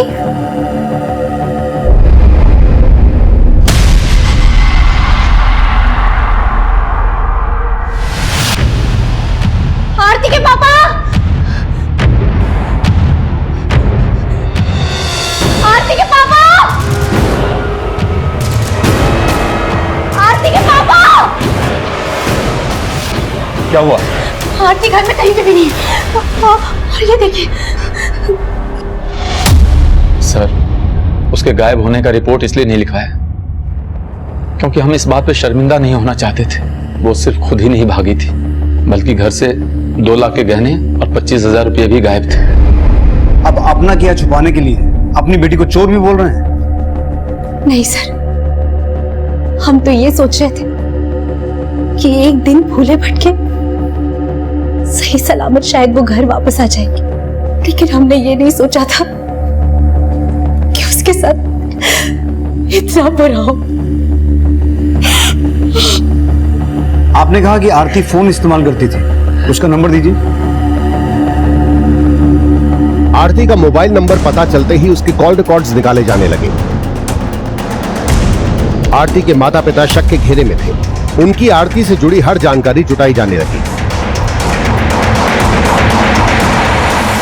सर, इन लोगों ने आरती की शादी की होगी ऐसा तो हमें कुछ भी नहीं पता, लेकिन आरती का बाप एक नंबर का लालची और घमंडी इंसान है।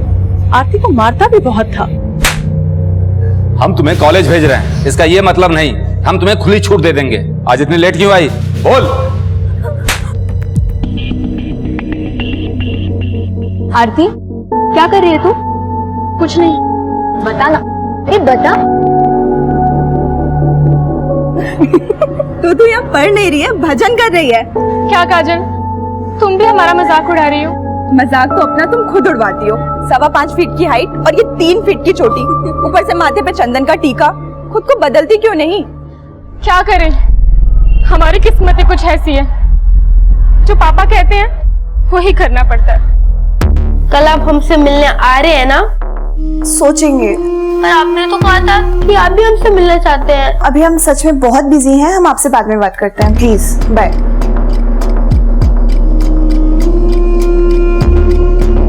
सर, आरती का जो नंबर उसके पेरेंट्स ने दिया था वो नंबर 4 महीने पहले गुरु साहेबगंज में बंद हुआ था। ये देखिए सर। लेकिन सर ये नंबर बंद होने से पहले आरती की किसी राकेश शर्मा से काफी बातें होती थी। राकेश शर्मा? हाँ सर, ये राकेश शर्मा। सर इसका नंबर अभी बंद है, लेकिन इसका ये नंबर लखनऊ के एड्रेस पर रजिस्टर्ड है। लखनऊ?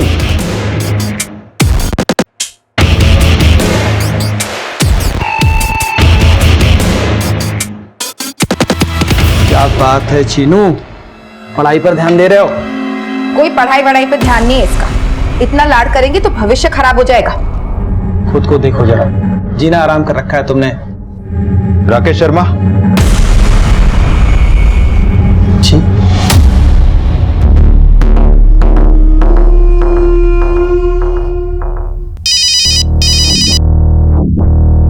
हेलो विनीत, राकेश को पुलिस लेके गई है। सर हमें यहाँ क्यों लाया गया है? हमने किया क्या है? 2 अगस्त तिमारपुर दिल्ली, एक कंस्ट्रक्शन साइट पे तूने एक कांड किया था। मैं इस लड़की को पहचानता तक नहीं हूँ। तेरे नंबर से इस लड़की को लगातार फोन होते थे और तू कह रहा है कि तुझे जानता भी नहीं है। नहीं सर, हमने कभी इस लड़की को फोन ही नहीं किया है। तेरा दूसरा नंबर बंद क्यों है? हमारा फोन चालू है, 4476328289। आप लगा के देख लो ना। इस नंबर की बात नहीं कर रहा हूँ, उस नंबर की बात कर रहा हूँ जिससे तू आरती को कॉल किया करता था, 4453666891। अरे नहीं नहीं सर, ऐसा कोई नंबर हम इस्तेमाल ही नहीं करते हैं सर। ये नंबर तेरे नाम पर रजिस्टर्ड है। सर हमें जरूर कोई फंसा रहा है सर। कौन फंसाएगा तुझे? कौन दुश्मन है तेरा? हम खुद ही नहीं समझ पा रहे हैं। और 2 अगस्त को तो हम अपने ऑफिस की मीटिंग के लिए कोलकाता गए हुए थे। मम्मी, पापा को पुलिस क्यों लेके गई? दीदी क्या हुआ, कुछ पता चला? दीदी वो जीजा जी, आप थोड़ा साइड में आइए ना। क्या? सर राकेश शर्मा का एक 10 साल का बेटा भी है, चीनू। ये उसका फोटो सर। कहीं ये चीनू ही तो छोटू नहीं है जिसके बारे में आरती बात कर रही है? हो सकता है राकेश ने आरती को शादी के सपने दिखाए हों और आरती इसी चीनू को छोटू समझ रही है। लेकिन सर ये चीनू राकेश और उसकी बीवी पूनम का बेटा है, और मैंने पता किया कि ये राकेश अपनी बीवी और चीनू के साथ ही रह रहा था। तो फिर आरती से उनका कनेक्शन मुझे नहीं लगता सर। अरविंद, राकेश का वो नंबर जिससे वो आरती को कॉल करता था और उसका दूसरा नंबर, उन दोनों नंबर्स के कॉल रिकॉर्ड्स चेक करो और राकेश से जुड़ी हर एक इन्फॉर्मेशन निकलवाओ। राकेश की बीवी और उसके बेटे चीनू से बात करते हैं और वहां दिल्ली में मिश्रा से कहो कि आरती से राकेश और उसके बेटे के बारे में बात करें। Okay sir. क्या ये वही आदमी है जो तुम्हें दिल्ली लेकर गया था? क्या इसी ने तुम्हें मारने की कोशिश की थी? पहचानने की कोशिश करो।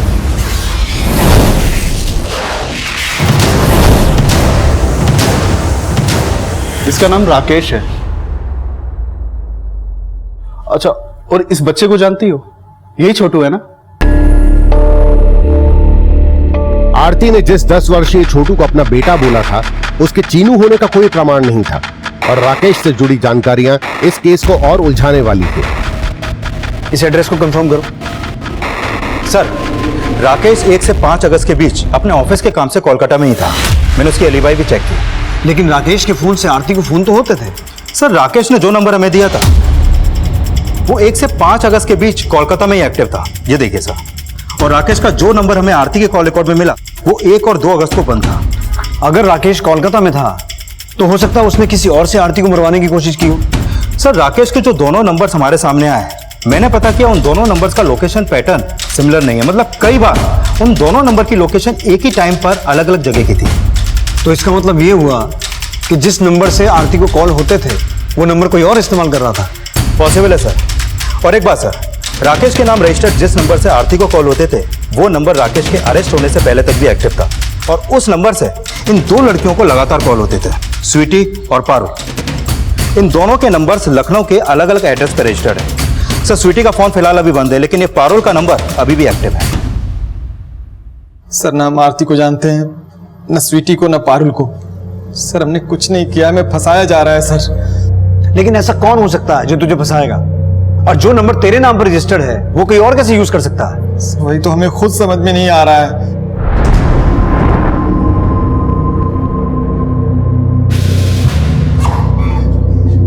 अरविंद, फिलहाल इस राकेश को जाने दो, लेकिन इसकी हर एक्टिविटी में नजर रखना। अगर ये झूठ बोल रहा है तो सामने आ जाएगा। और इसके दोनों नंबर्स जिन जिन लोकेशंस पर एक्टिव रहते थे उन सभी लोकेशंस को ट्रैक डाउन करो। Okay sir.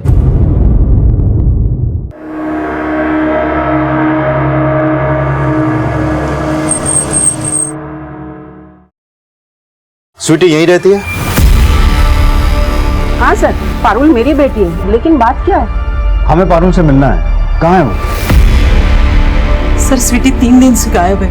वो घर से गहने और पैसे लेके किसी लड़के के साथ भाग गई है। और 1 मिनट सर, चिट्ठी छोड़ गई है।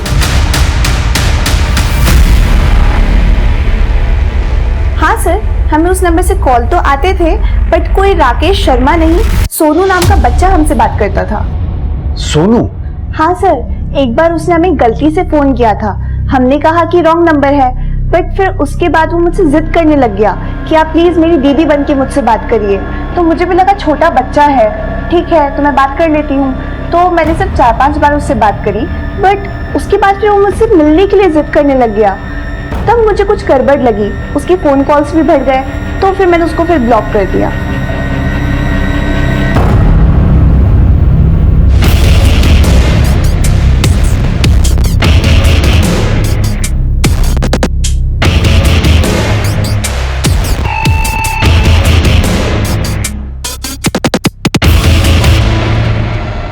सर, राकेश के नाम रजिस्टर्ड जिस नंबर से आरती को कॉल हो रहे थे, मैंने उस नंबर की लोकेशन ट्रैक डाउन की। सर, वो नंबर ज्यादातर लखनऊ के इंदु नगर में एक्टिव रहा है, जहाँ पे राकेश के बेटे चीनू का स्कूल है। और इसकी वजह से। हाँ बोलो। ठीक है, तुम उनका पीछा करो और देखो कहाँ जा रहे हैं। सर, अभी अभी राकेश अपने बेटे चीनू के साथ घर से कहीं निकला है। हमारी टीम उनका पीछा कर रही है। अरविंद, हो सकता है राकेश ही अपने बेटे से फोन करवा के उन लड़कियों को फंसवाता हो। चीनू ने अपना नाम सोनू बता के पारुल से बात की और आरती के लिए वो छोटू बना। हो सकता है चीनू ही छोटू है। पारुल ने बताया था कि वो बच्चा उससे मिलना चाहता था, लेकिन पारुल ने उसका नंबर ब्लॉक कर दिया था। हो सकता है आरती उसकी बातों में आ गई हो और वो मिलने चली गई हो और उसके साथ वो सब कुछ हो गया। सर, स्वीटी भी 3 दिन से गायब है। मतलब वो चीनू का कहने पर ही उससे मिलने गई होगी। और वो 3 दिन पहले अपने घर से गहने और पैसे लेकर गई थी। और 4 महीने पहले आरती भी अपने घर से गहने और पैसे लेकर भागी थी। सर, आखिर इस बच्चे ने ऐसा क्या कहा होगा जो ये दोनों लड़कियां अपने घर से इतना सारा पैसा और गहने लेकर भागी? अब ये तो राकेश ही बताएगा।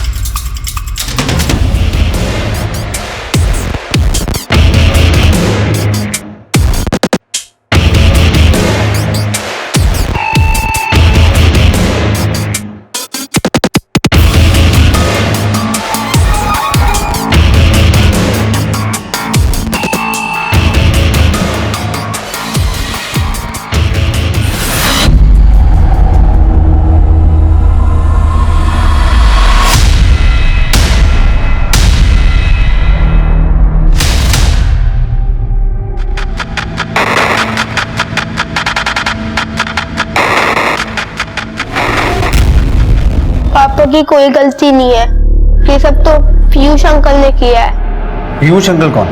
वो एक मोबाइल शॉप पे काम करते हैं।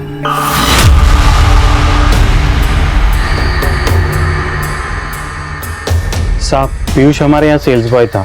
4 दिन पहले छुट्टी लेके अपने गांव गया। बोला उसकी माँ बीमार थी। कौन सा गांव है उसका?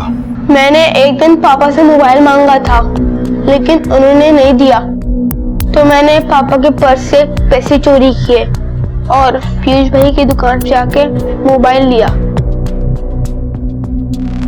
भैया, मुझे 3000 में कोई अच्छा एंड्रॉइड मोबाइल चाहिए। बेटा, 3000 रुपए में एंड्रॉइड फोन नहीं आता है।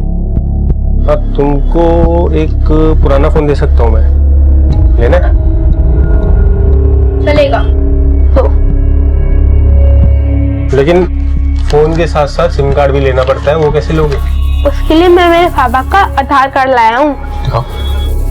उन्होंने हमें सिम और मोबाइल दिया और कहा अगर हम उनके लिए इन लड़कियों से बात करेंगे तो वो हमारे पापा को नहीं कहेंगे। तो वो हमें नंबर देते गए और हम उनसे बात करते गए। आरती दीदी, क्या आप हमारी दीदी बनोगी? हमारी कोई दीदी नहीं है। भाई तो कोई हमारा भी नहीं है छोटू, लेकिन आप हमें दीदी की बनाना चाहते हैं? इसलिए क्योंकि आप बहुत अच्छी बातें करते हैं। तो आरती तुम्हें छोटू समझकर तुमसे बात करती थी और वो तुम्हें अपना छोटा भाई भी समझती थी। और पीयूष भैया हमारे बड़े भैया बन के उनसे बात करते थे। क्या बात करते थे? पता नहीं, लेकिन इतना पता है वो रात को मोबाइल लेके जाते थे और सुबह लौटा देते थे। तो ये पीयूष स्वीटी और पारुल से भी बात करता था? नहीं, वो पारुल दीदी से बात नहीं करते थे, इसलिए क्योंकि पारुल दीदी को मेरा फोन करना अच्छा नहीं लगता था। लेकिन वो स्वीटी दीदी से बात करते थे। और जब आप पापा को लेके गए तो वो सब मैंने पीयूष भैया को बताया। क्या? तू ऐसा कर, तू वो फोन फेंक दे और बेटा किसी को कुछ बोलना मत, ठीक है? हाँ। लेकिन ये सब तो मैंने पापा को बताया था। सर, हमने आपको इसलिए नहीं बताया क्योंकि ये सब कुछ चीनू की गलती से हुआ था। हमें डर था कि आप लोग चीनू को परेशान करेंगे।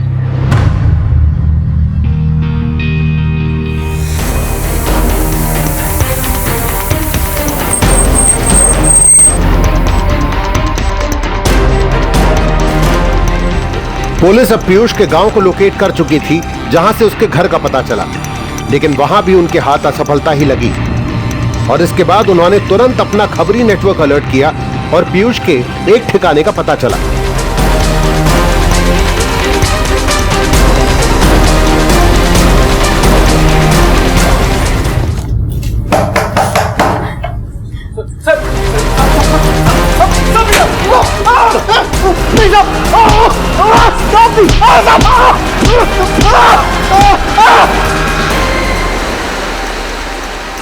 तुम बहुत अच्छे हो छोटू, तुमसे बातें करके हमें अच्छा लगता है। ऐसे लगता है हमारा भी कोई है जिससे हम अपनी सारी बातें कर सकते हैं। दीदी, क्या आप मेरे भैया से बात करोगी? भैया से? मैंने उनको आपके बारे में सब कुछ बता दिया है।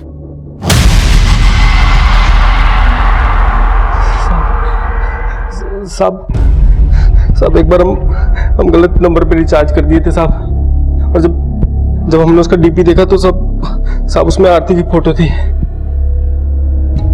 साहब पारुल और स्वीटी का नंबर हमको इसलिए मिल गया था क्योंकि साहब वो हमारी दुकान पे रिचार्ज कराने आती थी साहब।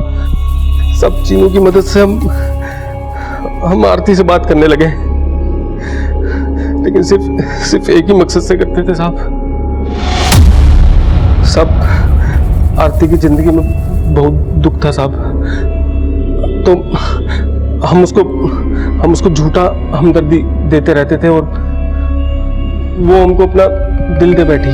हमारे पापा को हमारी कुछ नहीं पड़ी है और माँ की वो सुनते नहीं है। अगर यहाँ और रहेंगे तो मर जाएंगे। अरे मरने वरने की बातें मत करो यार, और तुमको चोटी काटना है ना तो काट दो, और जैसा बनना है वही से बन के रहो।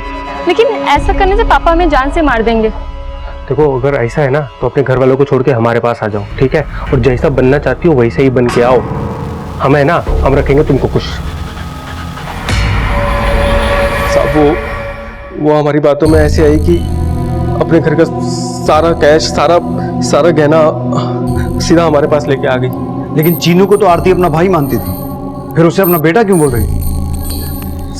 अब हमने बोला था उसको, हमने कहा था कि चीनू भले ही हमारा छोटा भाई है, लेकिन माँ बाप के जाने के बाद वो हमारे बेटे जैसा है और उसको बेटे की तरह ही पालेंगे। सब ये सब सपना दिखाया हम उसको, और वो नहीं जानती थी साहब कि हमारे मन में क्या था। साहब हमने उसके साथ वहां पे 3 दिन गुजारे और फिर हम उसको वापस घर जाने के लिए बोलने लगे। साहब वो ऐसे हमारे गले पड़ गई कि हम उसको और नहीं घुमा पाए साहब। हमने उसकी तसल्ली के लिए उसके साथ मंदिर में जाके शादी भी की, लेकिन हम उसके साथ फंसना नहीं चाहते थे साहब। तो कुछ दिन हमने उसको सुल्तानपुर के घर में रखा, फिर एक दिन बोला कि हमको दिल्ली में नौकरी मिला है, वहीं चल के रहेंगे, और दिल्ली में हम उसको तिमारपुर ले आए। हमें लगा वो मर गई होगी।